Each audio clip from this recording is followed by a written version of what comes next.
Welcome to Friends You Wish You Had, the weekly podcast for Gen Xers and certain discriminating millennials who are staring into the dark abyss of the mid 2020s and wondering if the AI is really here to destroy us or just maybe has something to offer.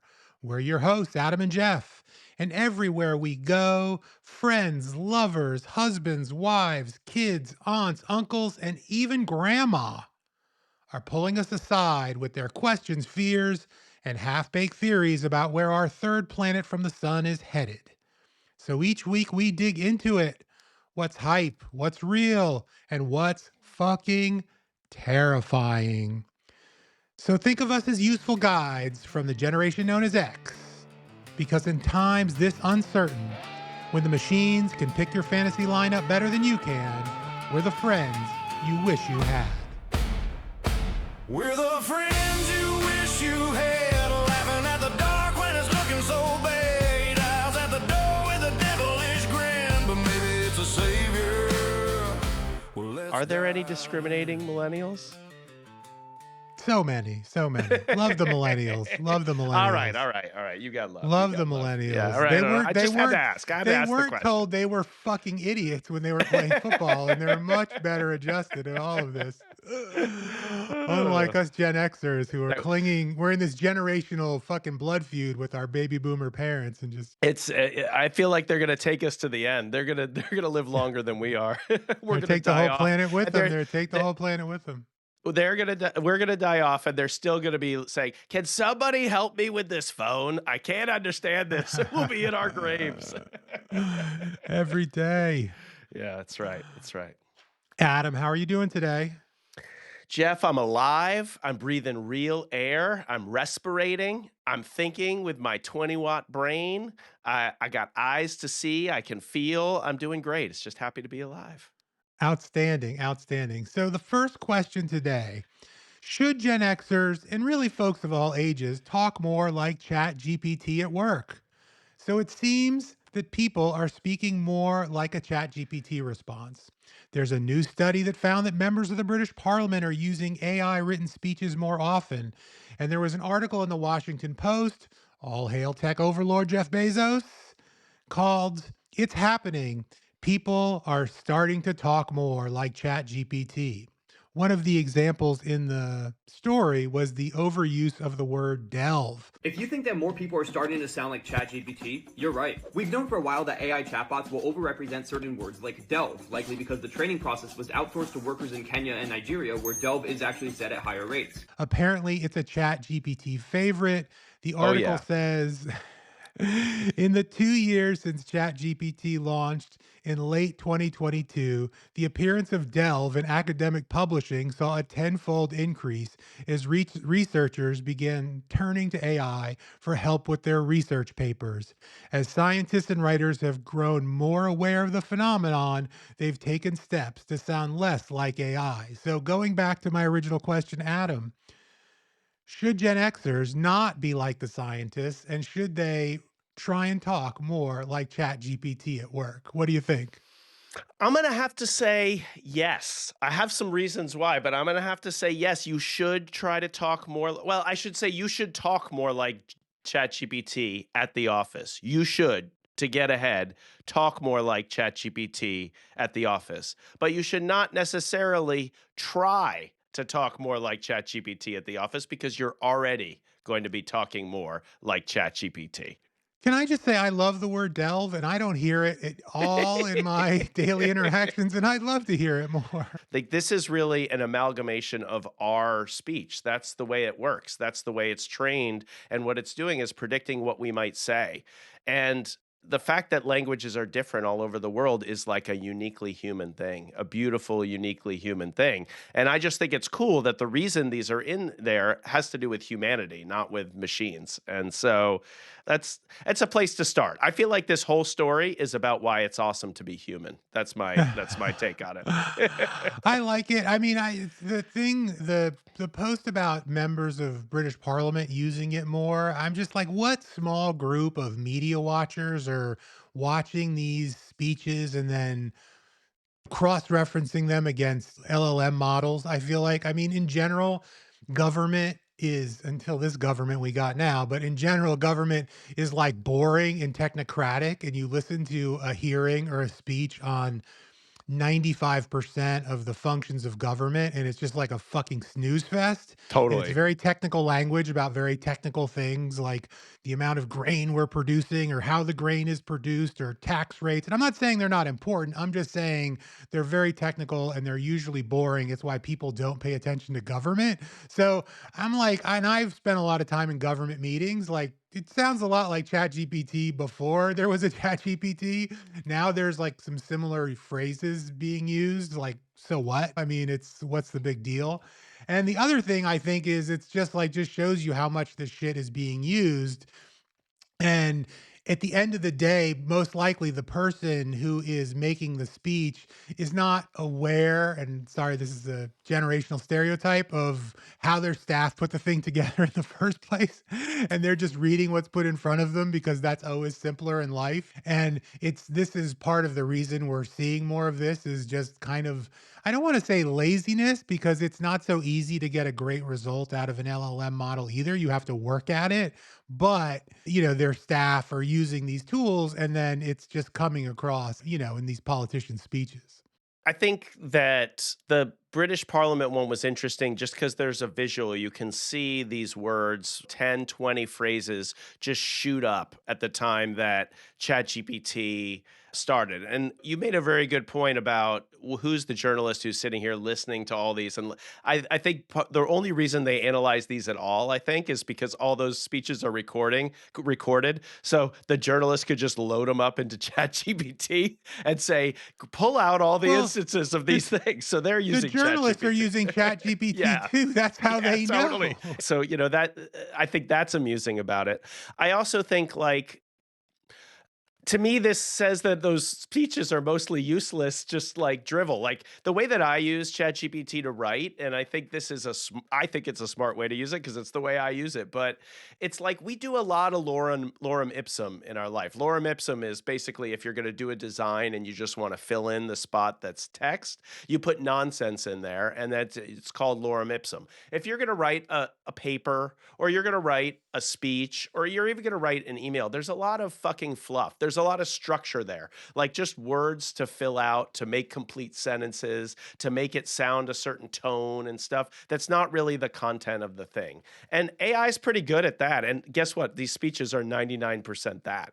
So if you lorem ipsum the stuff that doesn't really matter, and then you pull out and you take your real points, the things that actually do matter, and you make them yours and original, like that's an okay way that's the way I use it when I use it to write. And I think this is evidence that A, they're doing that, but B, maybe these speeches are all that and nothing content at all.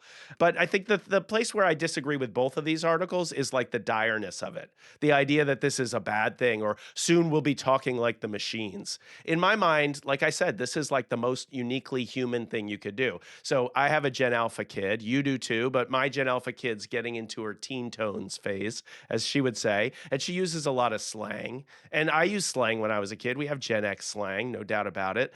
And slang is adaptation and appropriation and changing the meaning of words and utilizing them. And so, like, the delve stuff is one thing, but when you see it, like the question was, should you use ChatGPT speak in your office? And part of the reason I said yes is like one of the coolest things about the way we use language is we take and we manipulate and we change the meaning and we make reference. So when you use ChatGPT, like the more prevalent this stuff becomes, when you use a pattern like ChatGPT, people are going to subconsciously be recognizing that, and you can be referential to it. It's like that's what humans Well, can do. These things can't do that shit. as someone who is like in a part of the corporate culture for a while, but always felt like an outsider in the corporate culture, kind of one of the trademarks of the corporate culture, I think, with like the written word, emails, reports, or even presentations, is like the polite kiss assiness of it all. You know what I mean? Like, don't want to leave anything out. Totally, totally. And ChatGPT kind of writes like that. It's like overly precise in like a polite way, in like in an annoying way almost, but that's just a style question. It's not a thoroughness question. And I Totally. do think there's bigger questions about you talk about our kids or when we were kids, like obviously we were educated in a certain like kind of a certain style that the English language should be written and spoken, and that was copied. That's why a lot of it is the same, like the structure of things and the words we use.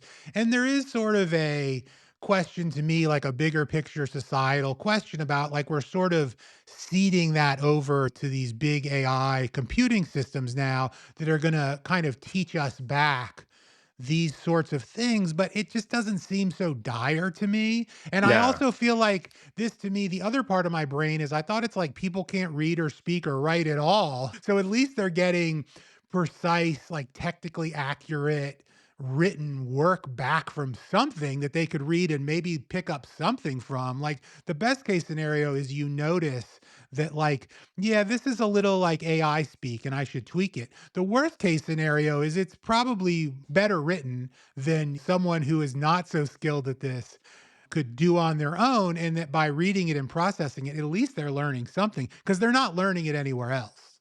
Well, I think that's a great point. It's kind of elitist to even have this thought about it. Like my wife is a she's not a native English speaker. She speaks English very well, has spoken it since she was a little kid, but she's not a native English speaker. And so when she's writing a really difficult email, it's sometimes difficult for her to capture just the right nuance to say that kind of thing or all the perfect grammar to do that because she's not a native speaker. So she would always like come to me and say, "Hey, can you look at this and kind of tweak it to make sure I'm saying what I mean to say?" And now she could just go to ChatGPT and get that kind of response. Like that's helpful. She's verbally, she can communicate with you all day long and get her point across. But sometimes in text it's harder and it's like there are people who are illiterate like you said, but there are also people who are just not good at phrasing things and things like that, and that is not the only thing that matters. So having an ability to sort of get up to equilibrium with people who are good at that, like that's a benefit that allows Well, more people yeah, to I be, mean, who they are. all the headlines are like test scores are down, reading comprehension is down. So Right. Yeah, it's we're sort not of going to be able like, to do I it. don't know where we're filling in the gaps that ChatGPT is like they're filling in the gap. And I'm not saying I think that's the best case scenario, but it is sort of filling in the gaps for someone who feels like my written work could be a little better and this can help me craft something. And maybe by looking at the output, I could learn something. It's again, like I said, it's not the best case scenario. Like anytime we want to like invest more in our schools and our learning and all those things, that would be much better than this. But I don't necessarily think it's like it's shutting off part of the brain that's going to stop you from learning. To me, it's like you're seeing something from somewhere, you're recognizing that the output from the chat GPT is better or different than you could do. And hopefully you're picking up something from it. I guess the worst case scenario is you're just not even looking at the output and using that as your work or whatever. I'm sure that goes on all the time too. But I mean, again, I don't think that's an indictment of AI. I think that's an indictment of our whole educational system. Well, the one where place I would say that I don't think Gen X should talk more like ChatGPT is concision. I learned to write pretty well. It was one of the things that I was most happy with about my education. Like I really was taught how to write, and all my schoolmates were taught how to write. But what has happened between when I'm like 20 and thinking, "Oh, I'm a good writer," and now is like I've slowly gotten more and more concise and direct with the way that I'm talking. And I read something that an 8th grader wrote or a 7th grader wrote, and it's well written, but it's so flowery. It adds so much formality and stuff to it that is just unnecessary. And I think ChatGPT labor is to write is zero. Compute power and like burning of the world is a lot, but labor is nothing. So you get all this flowery language like an 8th grader again, whereas like as we get older we get more concise and direct, and I think that's generally a good thing. Maybe use their patterns but not the length of their stuff. Like cut some shit down because it's There's labor to read that shit too, unless you just have ChatGPT read it for you and Again, summarize. there's obviously a next step up from it, but Right. the baseline of it is Yeah. not bad. It's not Not at bad. all. I want to read the last paragraph of this Washington Post article. I think it's an interesting way to end it. So, linguistically, there's nothing wrong with this. The word delve isn't any worse for your brain than its synonyms, but language is a harbinger of great social shifts.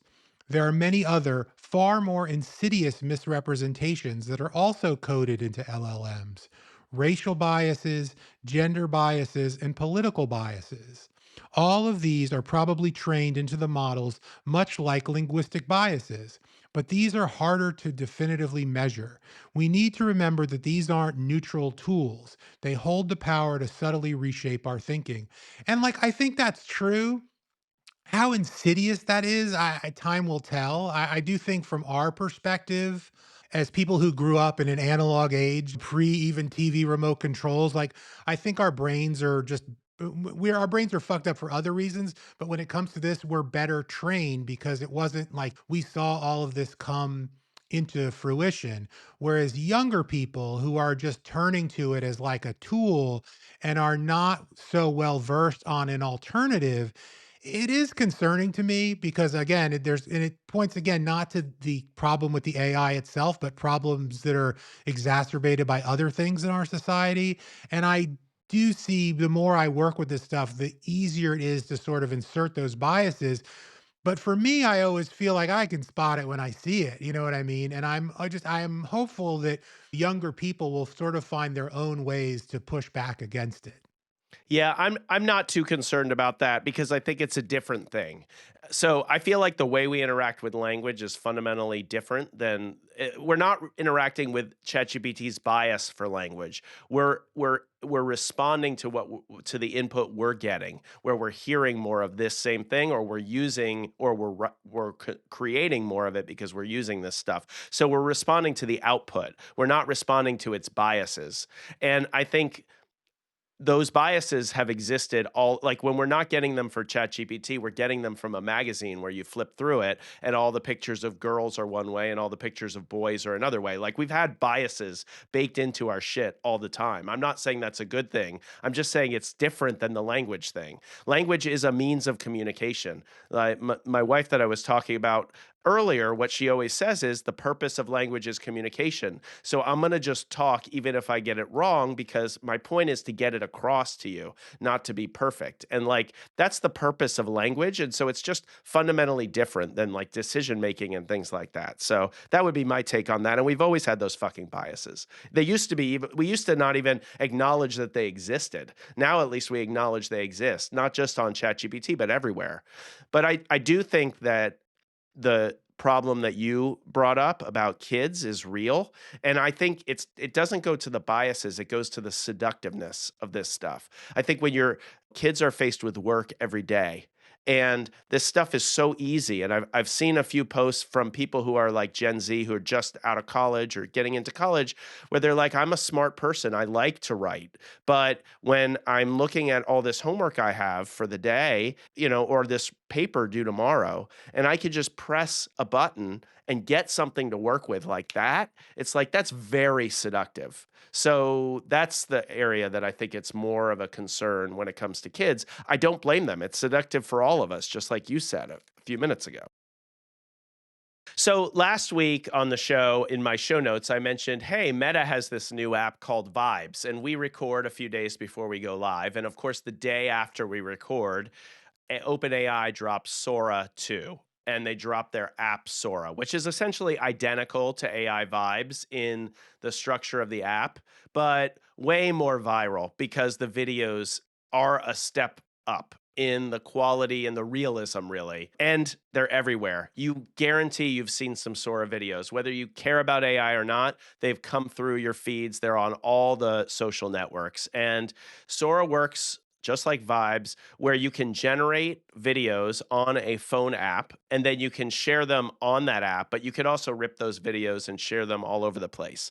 So, the bunnies jumping on the trampoline or the woman coming up to the door in the Ring camera with the bear. Ma'am, I need you to step back from the animal. You realize it's against the ordinance to feed wildlife like this? Not just wildlife, officer. That's Benny. He's been coming by for 8 winters. I'm hearing all the time that people are getting fooled by these videos. And I've gotten fooled by some of these videos. I just think the more realistic they are and the more that you're just browsing them out of the context of an AI tool, the more likely it is that you're going to get fooled by them.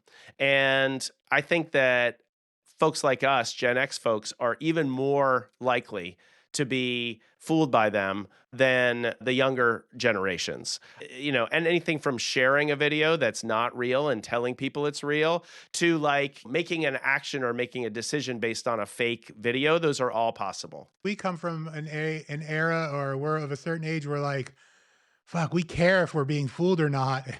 And That's a young great people are point. like, it's all fucking fake, man. It's all fake. It's true. It's true. That's a great point. That's a great point. But we do care. And I feel like we care more than our parents. My parents, like, they're okay with being fooled. And then when you point it out, my parents are like, oh, okay. And then they'll just get fooled by the next thing. They don't feel as like I feel like I feel bad as a human when when I get fooled. But you're right. That is a uniquely Gen X thing. So I thought that we could take just a minute to sort of teach you how to spot these videos and give you 5 steps to go through to make sure that if you're not sure if a video is real or not, to kind of pretty much most of the time tell that it's AI. So I wanted to give the people what they want, which is a little simple guide to go through with a video. So are you ready for step number 1? Step Jeff? number 1. I caught So one of these videos yesterday. I looked at it for a minute and I'm like, that isn't right. And like, lo and behold, it was something on YouTube. And even in the disclaimer of the thing, they're like, these videos are manipulated by AI. So I'm trying there to you hone go. my skills and get better at it. That's the first thing you do, really, is have a hunch. Like you felt like something wasn't right. That's the biggest warning sign you can do. If you feel like something isn't right, then you've got to dive in. But if say you don't have that feeling or you do, the first thing to look at is context. And that is, what kind of video is it? These AI tools are really good at mimicking bad video. And bad video is what? Security cam footage, it's Ring camera footage, it's footage filmed at night, because these things lessen the chance that you'll notice weird shit in the frame because they're already messed up cameras, or at night there's not a lot of detail around, so it's easier for the AI to fake it than it is a crisp, clean, regular shot.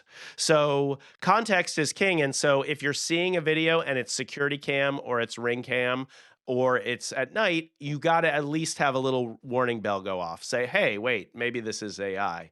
And what's really good is if a friend has shared this in your group chat, because you're getting closer and closer to being the I told you so person, to be able to tell the whole group chat, now that shit was fake. So number 1, context. Number 2, and this would be a surprise to most people, watermarks.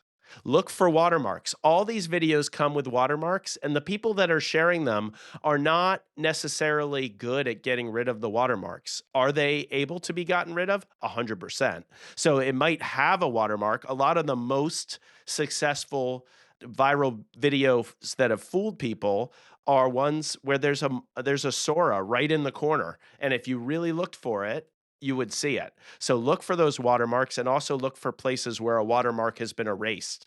There's a famous viral video of a little kid. This is a new Sora video. A little kid walking up to a Ring camera door, or playing at the door, and an alligator walks up to him. But the alligator walks through a removed logo. So if you look at the arm of the alligator, it actually, like, you see it flicker and disappear as it's going through the watermark. So look for the watermarks.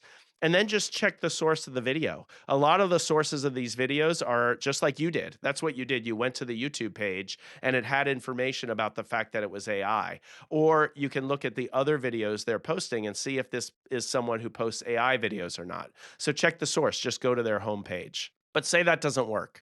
They've done a good job of getting rid of all that stuff. You can't just tell from those threshold context things. Then you got to get in and start looking at the video. And the next thing you'll notice is physical inconsistencies. And so this is something that has been part of AI video from the beginning, and it used to be a lot easier to tell. A physical inconsistency in old Sora or in some of the original stuff is like, I have 6 fingers, or I have an extra arm or something like that, like real obvious things like that. But they've gotten better. And so what better means is that the physical inconsistencies are more like things that wouldn't work in real life. Or in that same video I mentioned earlier with the gator, if you look across the street, the driveway doesn't go all the way to the street in the house across the street. Those are the kind of physical inconsistencies you will see, things that just wouldn't work in the physical world. So that's number 3. Have you seen any of those? Do you notice that kind of thing, or do you think that's something that would slip by you? I'm naturally suspicious, but that doesn't mean I haven't been fooled by some fake videos too. I think there's something to me if it's like something cute or something like, oh, a woman scared by bear in her house. Like I'm not like I don't have to get to the bottom of it the same way. I think I have a Totally. lower threshold as opposed to like the video my mom sent me was like the speech that Warren Buffett was giving about investing, and my mom is trying to change financial advisors, and I'm just like, this is that like Warren Buffett's mouth is the way it's moving, that's not real, that kind of thing. So I'm like a bit more discerning of it. So it depends, I guess. It depends. But that was an example. That's a physical inconsistency. So you see, there was another famous, and I'm using these viral videos as examples because it's easy to illustrate, but at the same time, the ones that you really need to watch out for are ones like you're describing, ones where they actually like people are taking the information or there's something like that. But there's one where a guy like just unhooks himself and dives off of a mountain and just disappears in the snow. And if you look at that one, he's talking and his mouth is moving in a different way, which is what you said in the Well, Warren this, Buffett yeah, one. well, I'll tell Yeah. you, not to jump in the middle of this, but it's, yeah, so No. my mom is sent me this video, and it's like Warren Buffett from, I think it's, he makes his annual speech at Berkshire Hathaway, like his letter to the investors. I think that's what this was, video of that was manipulated. And these people, they've uploaded it to YouTube. They say in their disclaimer that they manipulate, these may be manipulated, so I guess that's something. But what they are selling is a financial newsletter to subscribe to. And I'm just like, this is total bullshit. They are Yeah. creating these marketing materials by altering like Warren Buffett's words. And it's like, this is the kind of shit that should be regulated. Like Google should need to regulate this better than they do. The government should be invested in doing it. It's like they're selling a product using this manipulated marketing material that they're sort of passing off as news. Like, look at what Warren Buffett said. And that shit will never be perfectly regulated, but it just feels to me like it's the Wild West. I assume there's some sense of regulation because they have at least a disclaimer, and it's a vague disclaimer. It's just like we may use AI, not like this video is manipulated. But yeah, very troubling. That is all very troubling to me. And that's not necessarily even saying this video was manipulated by, I mean, people have been manipulating these video online longer than there's been AI to do it. AI just makes it easier and harder to I want to say harder to spot whether it's fake or not, but harder to track. Like you don't have to hire an agency, or in the old days, there was like more of a trail of conspirators to do this because the person who needed the fake video probably wasn't the one that could do the faking. Now it's like you just sit at home alone and you're a one man or one woman, one person propaganda machine. So number 4, and these are going to more difficult as we go. So number 4, now we're in the zone where you kind of have to zoom in on the video if you want to tell. So you want to just kind of whatever app you're on, whatever you're using, you want to just zoom in on different areas of the video to look at what's happening because these are too hard to see just on your phone screen.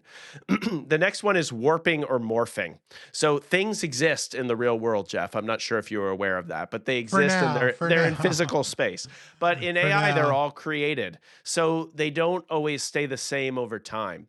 So when something is shifting over time, it's a great way. And it likely won't be the main subject of the video. It'll be something in the background. It'll just be sort of moving and undulating in different ways, maybe just for a moment in a video or all the way through. And it often happens at a moment of action. So it could actually happen to the main source part at a moment of action because the way that any video works is the more action that you're capturing, the more precise the frames have to be. And then number 5, you just have to start to do this a lot to start to see it, but it's something that they call AI noise, which is basically like It's different than any other noise. We're used to seeing noise in the stuff we see because film has noise. It's when you see the grains on it, and video has noise if like low light when there's not a lot of information coming into the sensor. But our new phones and stuff like that, and even our ring cams and everything else, they don't have they can do really well in low light. So they don't really have that kind of noise. But in an AI video, you see this other kind of noise because, again, there's nothing physical there. So you see sort of like a swarming. It looks like a swarm of ants, or better, a swarm of bees on a beehive. The way they work, it's kind of like liquid looking. And if you zoom in on areas where there's a flat surface, you can see this a lot more. So those I think are the best ways, those five. Let me just run through them real quick again, which is context. Is it a security cam, action cam, or dark? Watermarks. Are there watermarks there or obvious places where they've removed watermarks? And check the source of the video. Is the source something that posts a lot of AI or unreputable? Number 3, physical inconsistencies. Number 4, warping or morphing of physical objects. And then finally, number 5, noise. And I just want to shout out where I got a lot of this information from. There's this great resource, showtools.ai. Showtools.ai. You can go to that site and you can find all his socials. Everything's, if you're on the TikToks, if you're on Insta, it doesn't matter what, YouTube. This guy is on all those places and he just breaks down videos. So I would highly recommend that. It's a fun, entertaining watch anyway, and it'll help you get better. Repetition is the way you get better at this. So. You said it has a better sense of humor. It does. It does. It's funnier. Yeah. I picture like every stand-up comedian in Bangladesh is in a warehouse. Yes, You know, exactly. Exactly. doing videos Totally. like they're filming each other do like physical comedy and inserting it into the matrix and then writing jokes at a furious pace. Absolutely. Like Absolutely. Make working it 20 funnier. hours Make a it day. funnier. Make it funnier. God damn it. Well, I think the best lesson you could possibly learn is just something that you said to me yesterday, which is when in doubt, it's a fake. The amount of stuff we're getting now, and it's only going to be more. When in doubt, it's a fake. Just assume the sale, assume that it's fake, and then have it prove to you that it's not fake. Even the half the country, even the shit they're literally saying is fake. So It's totally, it's it's the totally. video. It's probably clocking in at like 95%. This is the fake era, no doubt about it. So, Adam, you started to tell me a story, and I said save it for the podcast. You were going to tell me what your Gen Alpha daughter taught you about how Gen Xers should approach AI. So I was at home. It was late at night, way past her bedtime as usual. And I walk into my living room and I look over her shoulder. She's on her iPad on the couch and she's got Canva open, but she's not using Canva, the design program. She's using the AI chatbot in the program. And she's asked it to make her a game. And code is flying by on the screen as it's creating this game.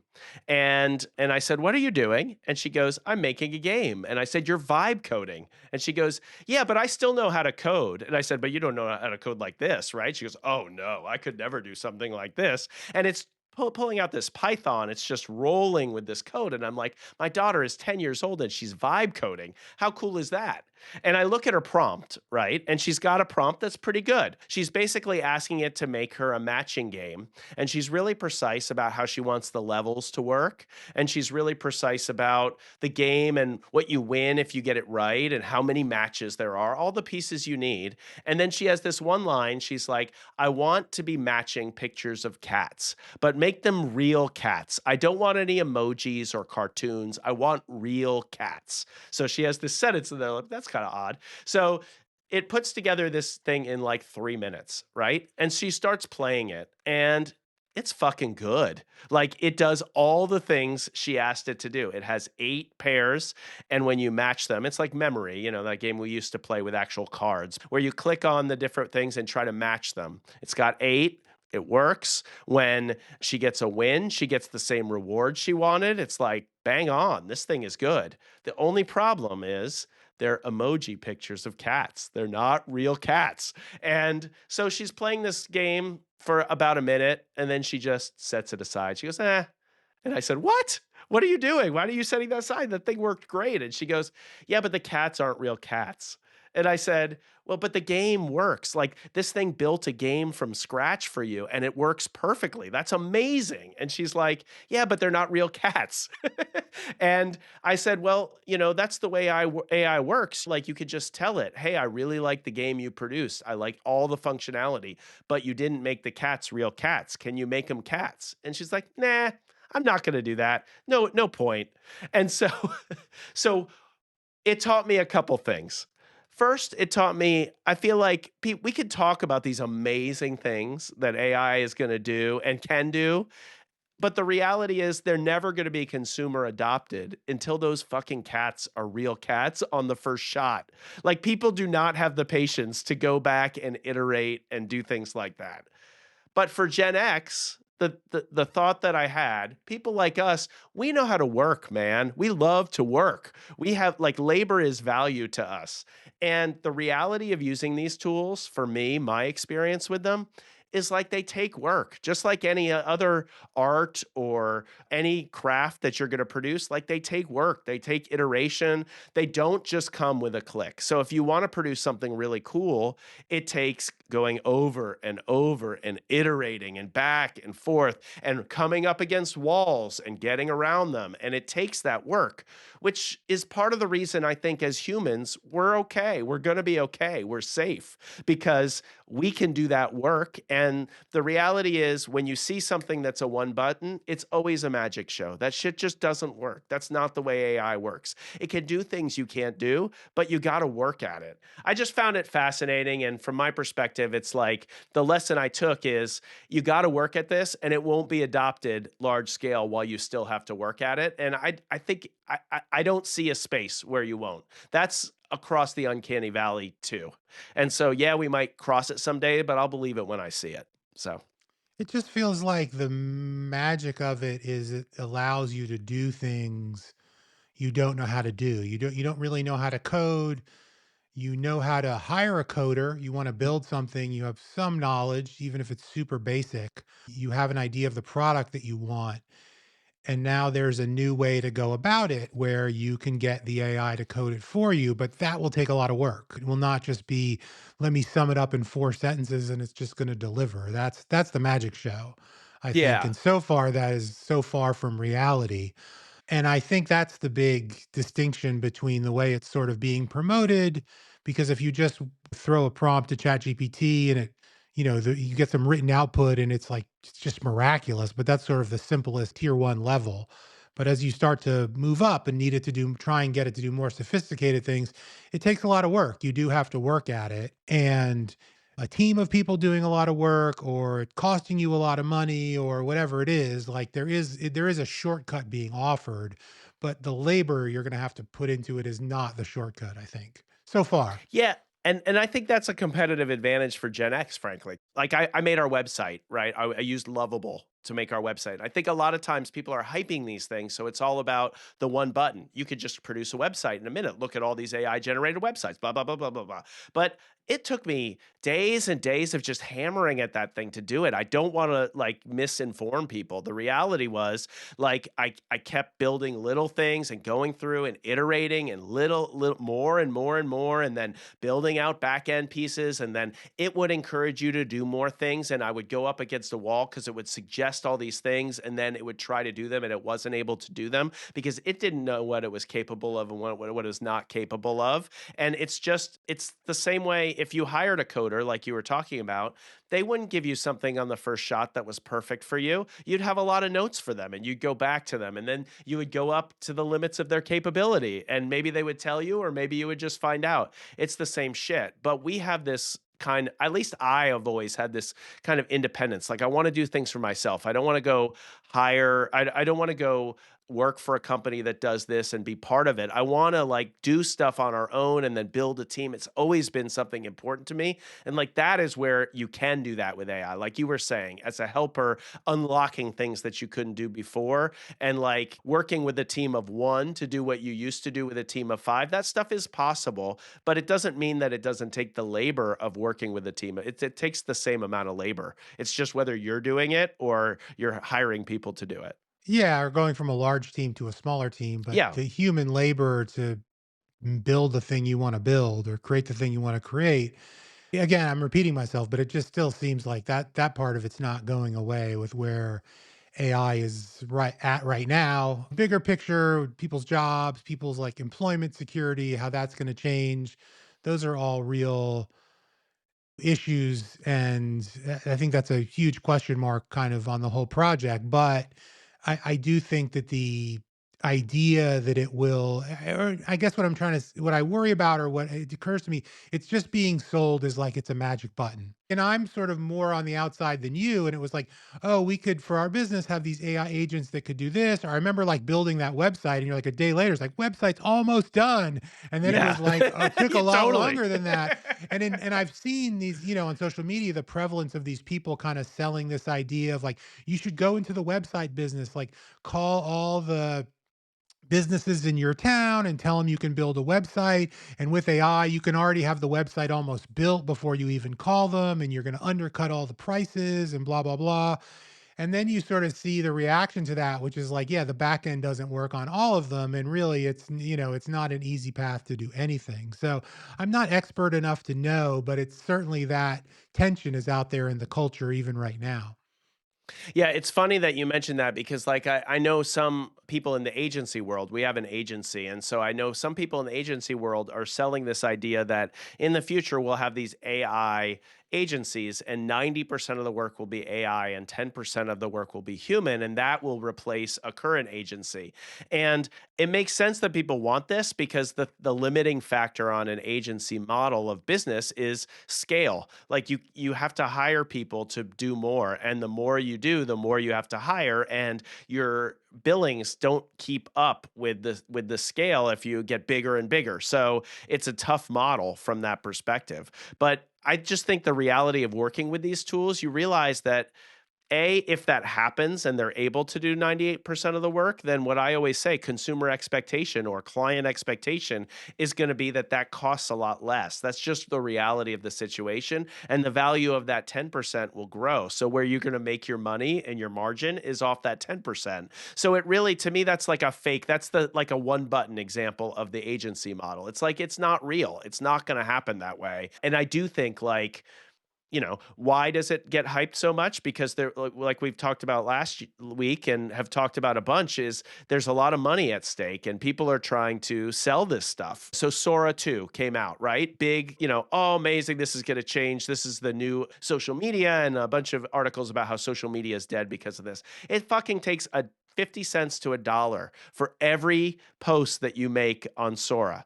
So how are they ever going to make money? It's free. It's basically free for TikTok for you to upload a video of yourself. It doesn't cost them anything. Like they got platform costs, but so does Sora too.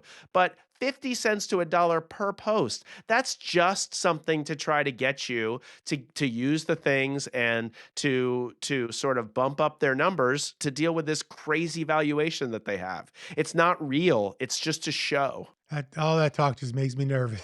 Yeah, I hear you, but like Makes me so super my view on nervous. all that, but my view on all that stuff is like you can find your arbitrage opportunities. You can find your leverage point. Like you're a Gen Xer, you've survived in a situation where we were latchkey kids or we didn't have this or we didn't have that. Like you can find your spots. If you're smart, like all you have to do is like pay attention to this stuff. You don't have to use it. If you're someone who Well, like, oh, I hate AI, you don't have to use it, yeah, but just be aware of it and then you'll be able to find your spots. I think, yeah, again, destruction of the planet environmentally and economically Aside. aside, we are in a different position a little bit too, and things can definitely be fraught for Gen Xers, especially Gen Xers like us with younger kids. We're not looking at retirement anytime soon in the job market, and The way technology is going to change that is, certainly on our minds, it's on everyone we know, it's on their minds too.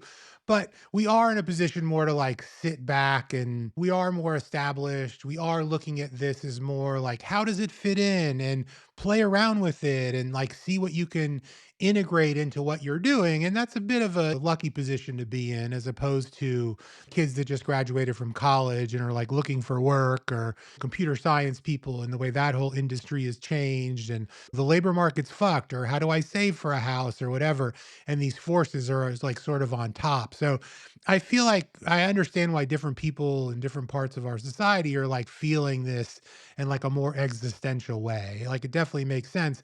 Like that aside, you use this phrase all the time, like the arbitrage opportunity. It is incredible. Like this technology, you go back to 25, 30 years ago now, when our film program like bought their first Avid, and it was like a huge investment. And it was just Yes. like, holy shit. We didn't have this technology these technology companies weren't these like welfare queens back then.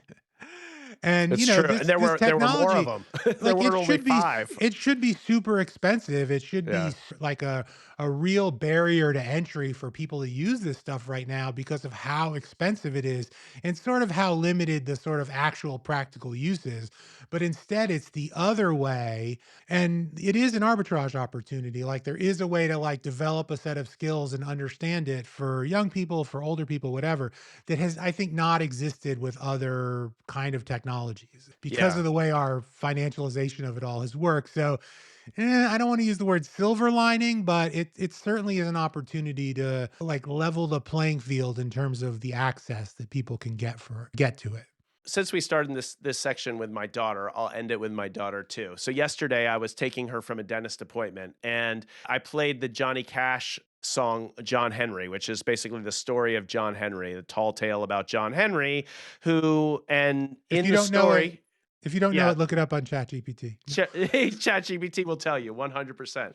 But I started telling her about I was like, what do you think the theme of this story is? And she was a little having trouble finding it. But essentially, John Henry beats a steam drill in laying a railroad track, and then he dies. He works so hard that he beats that steam drill. The steam drill blows up and he dies from the effort, but he beat it. And I'm like, the time that this story was written was the time when the Industrial Revolution was happening. People were moving into factories from, the craft work or the agrarian work they did. They were moving into factories. And this idea of a job where you had a specific role was just starting. And these machines were coming in that could do things that humans could do. And there was a lot of anxiety about that. And then I said, what happened when these machines came in is a few people got incredibly rich, richer than they had ever been before. They just became titans of this industry. And the gap between those people and the people down below got worse. And I said, and then there was a Great Depression, and then there was a war, and then things got better. So, hey, it sounds to me like we're a lot like when John Henry was written, and maybe the path that we have is that one. So everything Two old is new wars, again. 2 wars. And really more than that, it's just two Two wars that wars, we like, yeah. the way we like to think about it in the West. But yeah. Things do happen in cyclically, and so sometimes this stuff feels totally new, but it's regurgitating. Everything old is new again. Let's say that. I want to tell you a story, a true story about a man in 1895 who helped drill a hole through Big Bend Mountain, West Virginia for the C&O Railroad. His name was John Henry, one of the great heroes of our country. John Henry been sung about all over the world, but he was a steel driving man.